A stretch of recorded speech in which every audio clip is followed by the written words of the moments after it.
하나님 말씀 함께 보도록 하겠습니다. 골로새서 2장 12절 말씀입니다. 골로새서 2장 12절 같이 한 목소리로 읽도록 하겠습니다. 너희가 세례로 그리스도와 함께 장사되고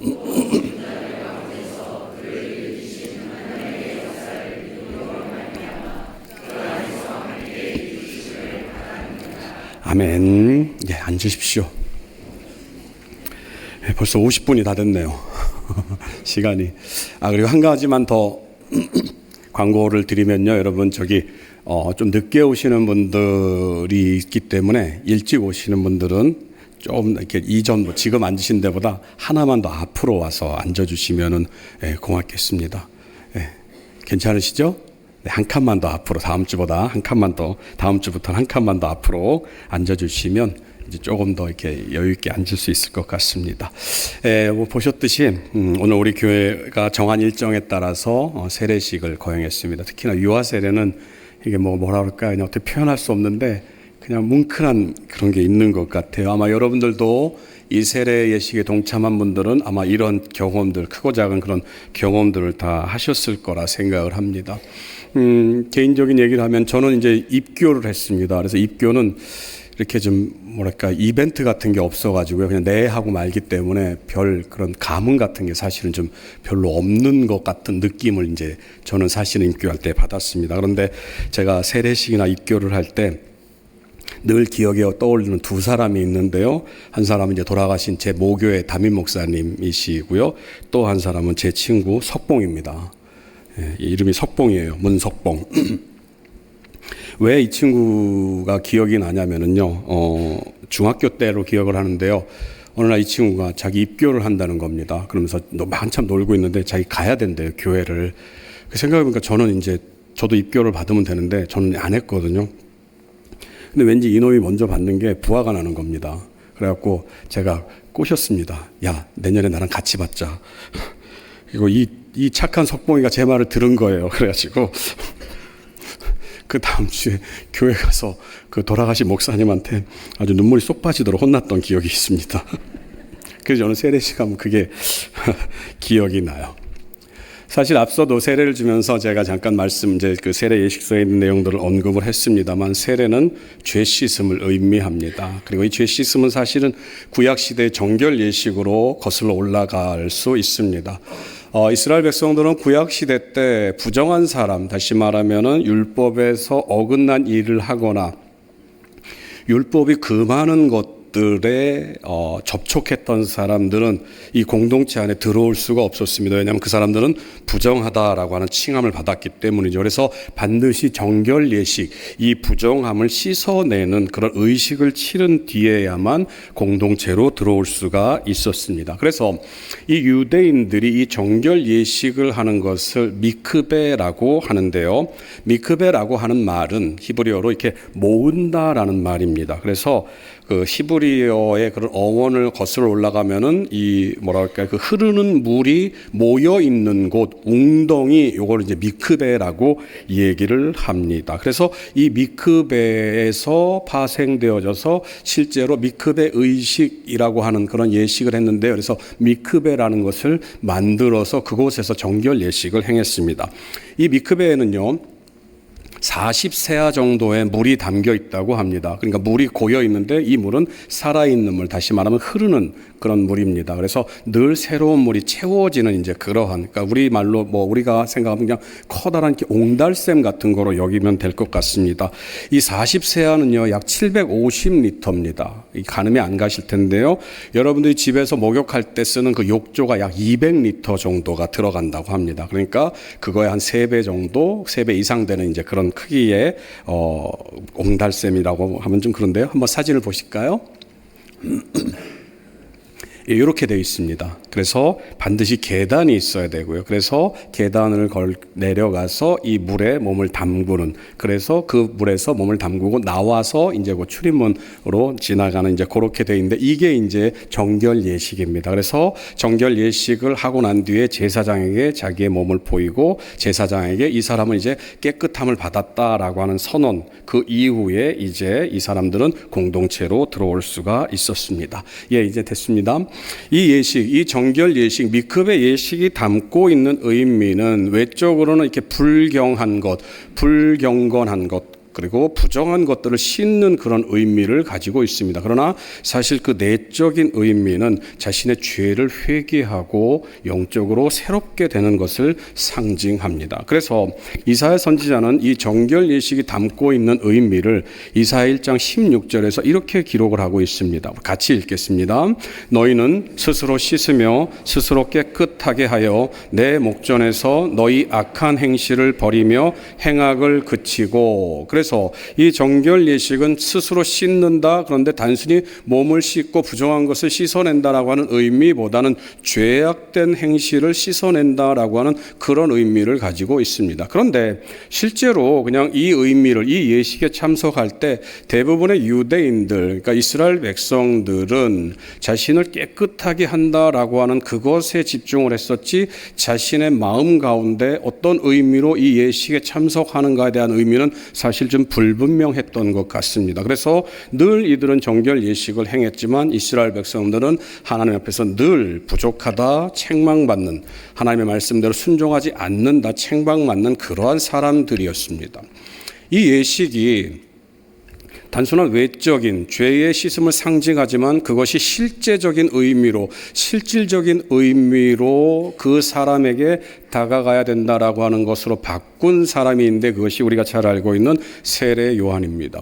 세례 요한은 이전까지 행해지었던 정결 예식을 새롭게 해석했다라고 볼 수 있습니다. 어떻게 해석했느냐? 그냥 그 예식에 참여함으로 깨끗함을 받았다라고 하는 사람들을 향해서 아니다라고 얘기를 하면서 이 예식에 참여하기 위해서는, 깨끗함을 받기 위해서는, 세례를 받기 위해서는 너희들이 무언가를 해야 되는데 그것이 무엇이냐? 바로 죄 사함을 바라는 회개다라고 말을 합니다. 다시 말하면 이전까지는 그냥 그 예식에 참여함으로 깨끗함을 받았다라고 사람들은 생각했지만 세례 요한은 아니라고 말하면서 그렇게 깨끗함을 원하는 너희들은 반드시 너희들의 죄를 회개해야 한다라고 말을 합니다. 그 내용이 마가복음 1장 4절에 기록이 되어 있습니다. 이렇게 되어 있습니다. 4절 5절인데요. 제가 읽어드리겠습니다. 세례 요한이 광야에 이르러 죄사함을 받게 하는 회개의 세례를 전파하니 온 유대 지방과 예루살렘 사람이 다 나아가 자기 죄를 자복하고 요단강에서 그에게 세례를 받더라. 그 이전까지는 그냥 단순히 물에 잠겼다가 나오는 것으로 자신은 깨끗함을 받았다, 죄 씻음을 받았다라고 생각을 했습니다. 그러나 세례 요한은 아니라고 얘기를 하면서 반드시 너희들의 죄를 자복해야 된다, 너희들이 어떤 죄를 지었는지를 하나님 앞에 아뢰고 그 물에 들어감으로 하나님께서 그 죄를 사해 주실 것을 바라야 한다라고 가르쳤던 것입니다. 그래서 이전까지는 상징적인 죄 사함이 이제는 실질적인 나의 죄 사함으로 바뀌게 되었던 것입니다. 세례 요한을 통해서 세례를 받으신 분 가운데 유명한 분이 우리가 잘 알고 있는 예수님입니다. 예수님은 세례를 받으시고 이 세상을 떠나시면서 무엇이라고 말씀하셨느냐? 아버지와 아들과 성령의 이름으로 세례를 주라 명령하셨습니다. 그래서 초대교회 이후에 모든 교회들은 예수님의 말씀을 따라서 서로에게 세례를 베푸는 일들을 교회에서 행했습니다. 심지어 초대교회는요, 한 번에 3,000명을 세례를 주는 그러한 일도 있었다고 기록을 하고 있습니다. 초대교회에 있는 성도들이 세례를 받는다라고 하는 그 말은 그들이 이제 교회의 완전한 성도로서, 교회의 완전한 일원으로서 역임을 받는다, 인정을 받는다라고 하는 그런 말입니다. 오늘날 저와 여러분들이 예수를 믿는 것은 교회에 들어온 뒤에 이제 예수를 믿게 됩니다. 교회에 들어와서 누구의 이제 뭐라 그럴까요? 전도를 통해서 교회에 들어오게 되면 교회에 들어와서 여러 가지 공부를 하고 말씀을 들으면서 아, 예수님이 이런 분이구나라고 깨닫고 그래서 믿음을 갖게 됩니다. 그러나 초대교회는 조금 순서가 바뀝니다. 초대교회는 교회에 들어오는 사람들은 무조건 예수를 믿는 사람만이 가능했습니다. 들어와서 예수를 믿는 것이 아니라 예수를 믿은 사람이 교회로 들어와서 교회 안에서 공동체의 생활을 했다라고 하는 것이죠. 그래서 교회에 들어온 사람들에게 세례를 준다고 하는 것은 이 사람이 이 교회의 완전한 일원이 된다는 것을 인정을 하는 것입니다. 우리가 세례를 받을 때까지는 1년 정도의 시간이 걸립니다. 학습을 받고 6개월이 지난 뒤에 세례를 주게 되죠. 그러나 3세기 초대교회 이후부터 3세기 이 교회는요, 그 세례를 주는 데까지 시간이 3년을 소요했다고 얘기를 합니다. 앞서 말씀드린 것처럼 초대교회 이후의 사람들은 예수를 믿기 위해서 교회로 온 것이 아니라 예수를 믿는 사람이 교회로 들어왔습니다. 그리고 그 예수를 믿는 사람은 어떠한 사람입니까? 그 박해 가운데서도 목숨을 위협하는 그러한 절박한 상황 가운데서도 나는 예수를 믿겠다라고 고백을 한 사람들입니다. 그래서 예수를 믿는다, 교회에 들어온다라고 하는 것은 이미 예수로 인하여서 내 목숨을 내던져도 좋다라고 하는 것을 자기의 삶으로 증명한 사람들입니다. 그런데 그러한 사람들이 내가 이제 세례를 받겠습니다라고 얘기를 하면 반드시 성도들의 증언이 있어야 했습니다. 어떤 증언입니까? 이 사람은 세례 받기에 합당합니다라고 하는 증인들이 있어야지만 그때부터 세례 교육이 시작이 됩니다. 그래서 세례 교육이 시작이 되면 3년 동안의 그 시간 동안 교육을 받게 됩니다. 그리고 자신이 세례받기에 합당한 사람이라는 것을 자기의 삶으로 증명을 해야 됩니다. 그래서 심지어 어떤 사람들은 자기의 직업조차도 버릴 수밖에 없는, 버려야만 하는 그러한 자리에까지 이른다라고 하는 그런 기록이 있습니다. 개인적인 경험을 얘기를 해서 이해해 주시기 바랍니다. 이제 과거에 미국에서 이제 공부를 할 때요, 후배 목사님이 교인이 운영하는 식당에서 이제 그 서빙을 했습니다. 미국에서는 뭐 그 서빙하는 게 굉장히 흔한 이제 일이기 때문에요. 근데 어느 날 이제 이제 후배 목사님이 안 목사님인데요, 저한테 오는 겁니다. 목사님, 왜요? 그랬더니 글쎄 자기가 어제 일을 하는데 난리도 아니었다고. 뭐예요? 그랬더니 교회 집사님들이 한 모대에 몰려와가지고 술을 마시더라고 그러더라고요. 그러니까 미국이라는 거를 좀 감안해 주시기 바랍니다. 그래가지고 그래서 어떻게 했어? 그랬더니 뭐 어떻게 그냥 날라다 줬죠 그러더라고요. 제가 그랬습니다. 야, 참 잘한다. 집사는 술 팔고 목사는 날라다 주고 또 집사들이 그 술을 먹는구나. 제가 이제 그랬거든요. 만약에 3세기 그리고 초대교회로 거슬러 올라가면 이런 일들은 이제 교회에서 용납이 안 된다라는 거죠. 이런 일들은요. 물론 이제 그것은 오늘날에 어떤 좀 해석의 이제 여지가 있습니다만, 아무튼 분명한 사실은 무엇인가, 성도들이 증언을 해줘서 이 사람은 세례를 받을 만합니다. 그리고 그 사람은 3년 동안 자신은 세례 받을 기에 합당한 사람이라는 것을 증명했어야 한다라는 것이죠. 그렇게 해서 이제 3년의 시간이 지나게 되면 이제 세례식의 전날, 그러니까 금요일 날이죠. 금요일 날 다른 교인들과 함께 교회에 모여서 하룻밤을 지냅니다. 그러면서 마지막으로 집체교육을 받습니다. 그리고 나서 주교가, 그러니까 쉽게 말하면 목사님이 그 후보자에게 당신은 이제 세례받을 자격이 됩니다라고 선언을 하면 그 날 토요일 날 저녁부터 또 밤새도록 철야를 하면서 강의를 듣고 기도를 합니다. 그리고 난 뒤에 바로 그 주일, 그 다음 주일 날 아침에 세례식을 거행합니다. 이 가운데서 그렇게 한다고 그러면, 아마 우리 교회가 그렇게 한다고 그러면 여기에 아무도 남아있지를 않을지도 모릅니다. 세례는요, 단순히 예수 믿는 사람이, 또 좀 더 정확하게 얘기하면 교회에 다니는 사람이 어느 정도 시간이 흘렀으니까 이제 교회도 익숙하고 그래서 좀 세례 같은 거라는 걸 좀 받아야겠다라고 하는 그런 마음으로, 아니면 교회에서 매년 행해지는 어떤 그런 절기 가운데서 지켜지는 어떤 그런 통과 의례가 아니라는 것입니다. 세례라고 하는 것은 분명한, 앞서 말씀드린 그런 초대교회 이후에 교부시대 때의 그런 교회의 성도들이 세례를 받기 위해서 얼마나 애썼는지를 통해서도 알 수 있듯이, 세례를 받는 사람들은 그 세례를 위해서 준비를 해야 되고, 그리고 그 세례를 받게 되면 이제 그 삶의 자리가 바뀌어야 한다라는 것입니다. 오늘 우리가 읽은 골로새서 2장 12절 말씀은 이러한 세례가 가지고 있는 의미들을 세 가지로 우리에게 전달을 하고 있습니다. 오늘 본문 12절을 다시 한번 보시기 바랍니다. 너희가 세례로 그리스도와 함께 장사되고, 세례는 먼저 장사됨, 다시 말하면 죽음을 의미합니다. 오늘 본문 속에서 장사되고라고 번역된 헬라어 순삽토라고 하는 말은요, 말 그대로 장사되어, 쉽게 말하면 장례를 치른 뒤에 무덤에 묻힌다라고 하는 그런 의미입니다. 신약 성경에 단 2번이 기록되어 있는데요, 오늘 본문과 그리고 로마서 6장 4절에 기록이 되어 있습니다. 세례의 초기 형태는 침례입니다. 다시 말하면 머리끝부터 발끝까지 물속에 완전히 잠기는, 그러니까 뭐 잠수라고 얘기를 하면 좋을 것 같은데요, 그렇게 잠기는 침례의 형태였습니다. 머리부터 발끝까지 물속에 잠길 때 인간은 누구나 자기의 숨을 참습니다. 물속에서 숨을 쉰다고 이렇게 숨 쉬는 활동을 하는 사람은 아무도 없습니다. 그리고 그렇게 한다 한들 숨이 쉬어지지도 않습니다. 바로 숨을 멈출 수밖에 없는 그 물속의 잠김, 이것이 상징적으로 사람이 죽어서 무덤에 장사되는 것을 의미합니다. 그래서 세례는 바로 죽음을 의미합니다. 앞서 말씀드린 장사되고를 로마서 6장 4절은 이렇게 기록을 하고 있습니다. 우리 같이 한번 읽어보도록 하겠습니다. 그러므로 우리가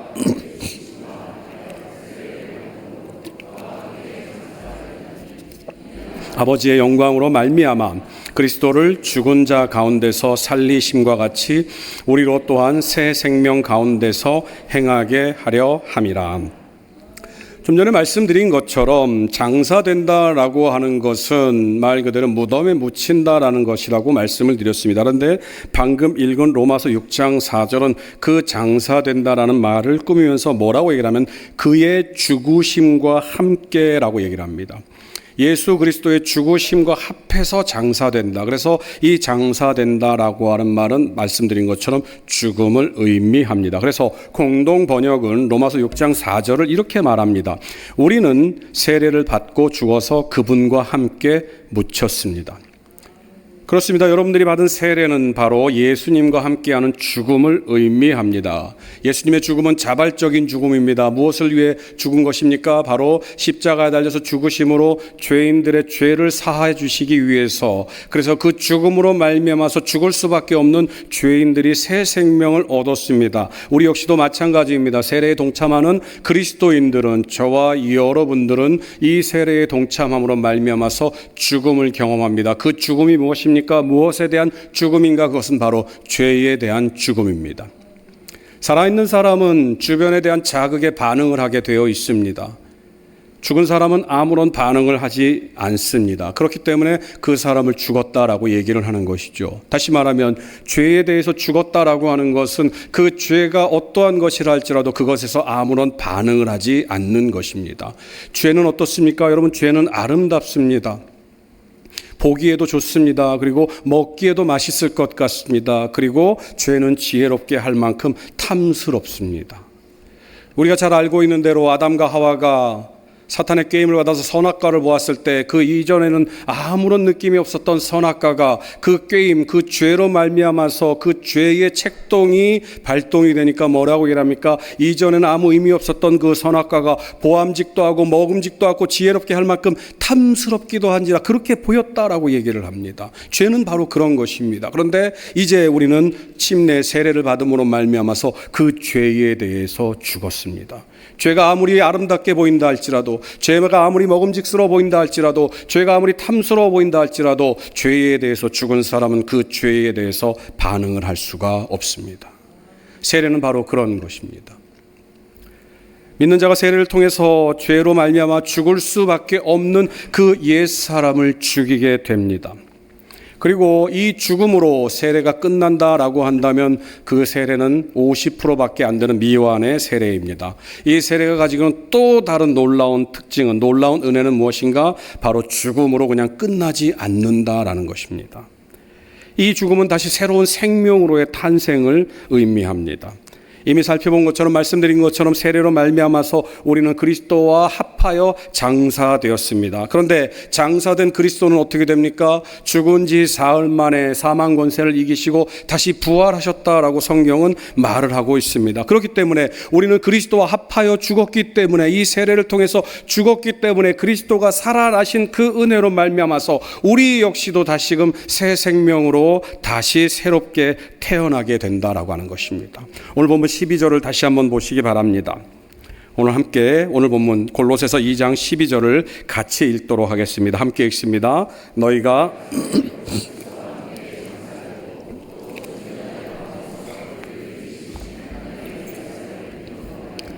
그 안에서 함께 일으키심을 받았느니라.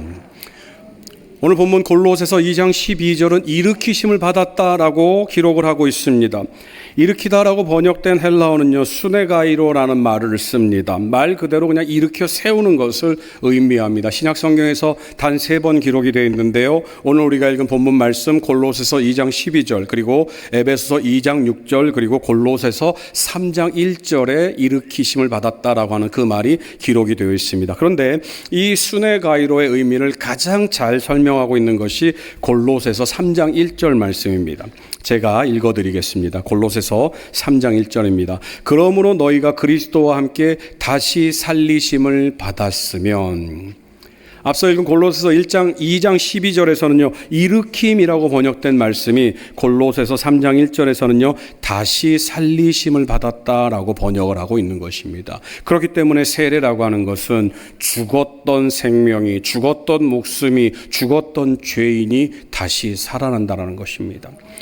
그 죽은 사람은, 그 죽었던 목숨은 이전에는 죄에 대해서 죽었습니다. 그러나 이제 새롭게 살아납니다. 그것은 어떤 삶입니까? 이제는 의에 대한 삶입니다. 무엇입니까? 의에 대해서 반응한다라는 것입니다. 선한 것에 대해서 반응하는 것입니다. 그래서 그 삶을 살아간다라고 하는 것입니다. 그래서 세례로 말미암아서 죄인된 그 옛사람은 죽고 이제는 새 사람, 바로 의인이 살아났기 때문에 그 의인은 예수 그리스도로 말미암아서 의롭다 하심을 얻었다라고 하는 것입니다. 그래서 오늘 세례를 받으신 5분은 모두 다 의인이 되었다고 하는 것을 성경이 증명하고 있습니다. 그런데 여러분, 우리가 옛사람 죄인은 죽고 새 사람 의인이 의인에 대해서 반응하는 그 삶으로 살아났다라고 하는 것은 여러분 거기서 끝나는 것이 아닙니다. 앞서 세례 요한에 대한 것을 말씀을 드리면서 세례 요한은 자신의 죄를 자복하는 것으로 실질적인 죄 씻음을 경험하도록 했다고 말씀을 드렸습니다. 저와 여러분들도 역시 마찬가지입니다. 세례받음으로 말미암아서 이제 우리는 새롭게 태어났습니다. 그렇게 됐다면 이제는 새롭게 태어난 삶을 살아야 합니다. 그것이 무엇입니까? 바로 새 사람으로서의 삶, 앞서 말씀드린 것처럼 의에 반응하는 그러한 삶입니다. 이전에도 말씀을 드렸습니다만 저는 찰스 스펄전 목사님의 돼지 예화를 참 좋아합니다. 들으신 분들도 계시겠지만 아마 못 들으신 분들도 계실 것 같아서 다시 한번 이 예화를 여러분께 말씀을 드리도록 하겠습니다. 특별히 세례 받으신 분들 그리고 학습 받으신 분들은 잘 들으시기 바랍니다. 돼지가 있다고 가정을 해보죠. 돼지는 여러분 무엇을 먹습니까? 돼지는 잘 차려진 진수성찬을 차려줘도 그 상을 다 엎어버립니다. 그리고 구정물 속에 뒹굴면서 그 더러운 것들을 개걸스럽게 먹습니다. 혹시 여러분들은 돼지를 키우는 곳에 가보신 적이 있는지 모르겠습니다만 정말 고약한 냄새가 납니다. 심지어 그 돼지 우리에 들어가면은요, 처음에는 견딜 수 없는 그 악취 때문에 아무도 그 자리에 오래 있지를 못합니다. 그런데 안타깝게도 돼지는요, 그 안에서 참 즐겁게 생활을 합니다. 돼지는 어떤 좋은 음식을 가져다 줘도 그 구정물 속에다 다 엎고 그 구정물에 코를 쳐박고 먹습니다. 그리고 자신이 변을 본 그 자리에서 뒹굴면서 또 음식을 먹고 또 그 자리에서 뒹굽니다. 그런데 여러분, 어느 날 이 돼지가 사람의 마음을 갖게 됩니다. 그래서 이제는 돼지, 겉모습은 돼지이지만 사람의 마음을 갖고 있습니다. 자, 그러면 여러분, 이제 이 돼지는 어떻게 반응을 하겠습니까? 그 이전에 그냥 완전한 돼지에서 이제 사람의 마음을 가지고 있는 돼지이기 때문에 이제는 이 돼지가 반응을 합니다. 무엇입니까? 자신이 예전에는 그렇게 맛있게 먹었던 음식들을 다 토해낼 수밖에 없습니다. 왜요? 그전에는 그게 그렇게 맛있었는데 지금 사람의 마음을 갖고 그 음식을 보니까 이건 도저히 먹을 수 없는 썩은 음식에 불과했던 것입니다. 그래서 돼지는 그것들을 다 토해냅니다. 그리고 이전에는요, 그 음식 찌꺼기들 속에서 자기의 변 속에서 뒹구는 것들이 정말 아무 부끄러움 없이 즐거운 생활이었습니다. 그런데 이제는 그렇게 살 수가 없습니다. 왜요? 이제는 돼지가 아니라 사람의 마음을 갖고 있기 때문입니다. 그리고 자신이 과거에 그렇게 살았던 모습을 부끄러워합니다. 누가 자신의 그 모습을 본 것을 정말 창피스럽게 여깁니다. 왜요? 돼지가 아니라 사람의 마음을 갖고 있기 때문입니다. 사랑하는 성도 여러분, 우리가 새 사람을 입었다라는 것이 바로 이러한 의미입니다.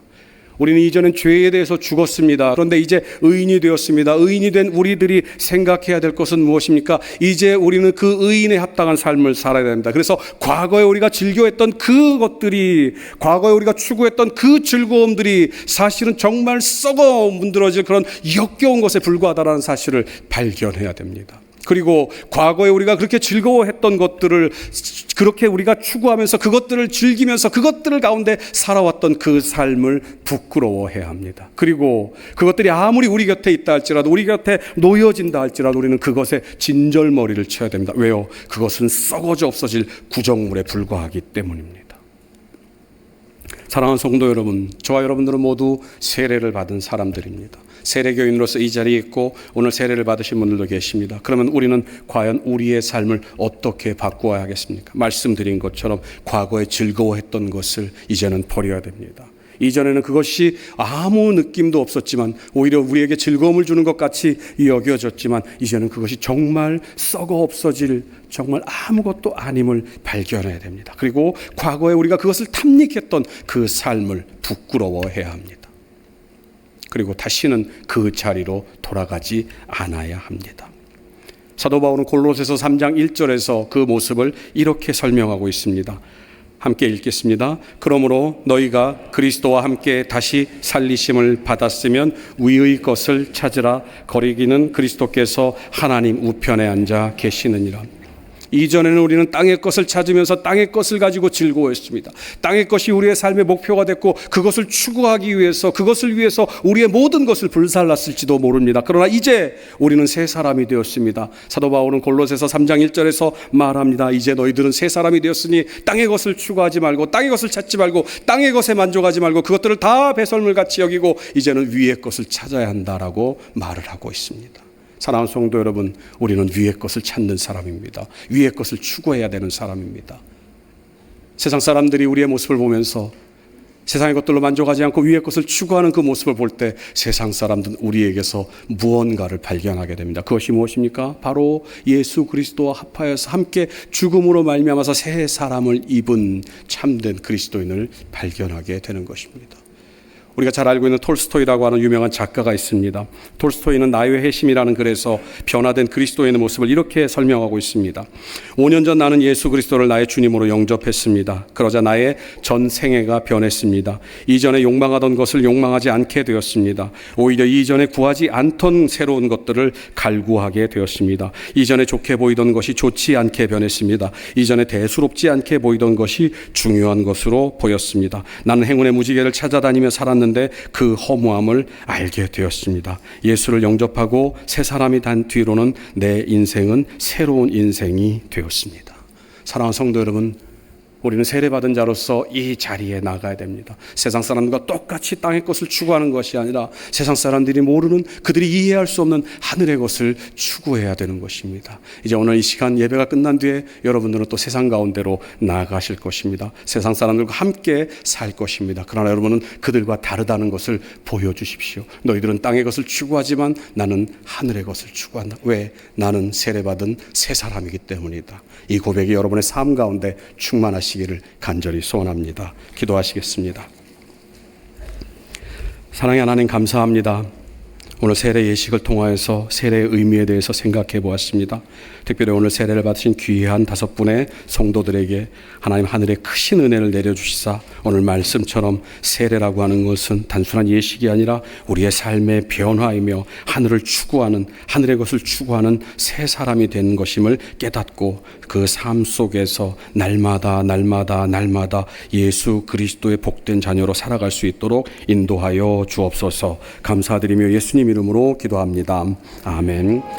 이제는 우리 주 예수 그리스도의 은혜와 하나님 아버지의 크신 사랑과 성령님의 감동, 감화, 충만하심이 세례를 받음으로 말미암아서 죄에 대하여 죽고 의에 대하여 살아나서 참된 그리스도인으로 살아가기로 다짐하는 사랑하는 교회의 모든 세례교인들, 그리고 앞으로 세례를 받은 모든 성도들, 이 자리에 참석한 모든 주의 제자들 머리 위에 이제로부터 영원토록 함께 있을지이다. 아멘.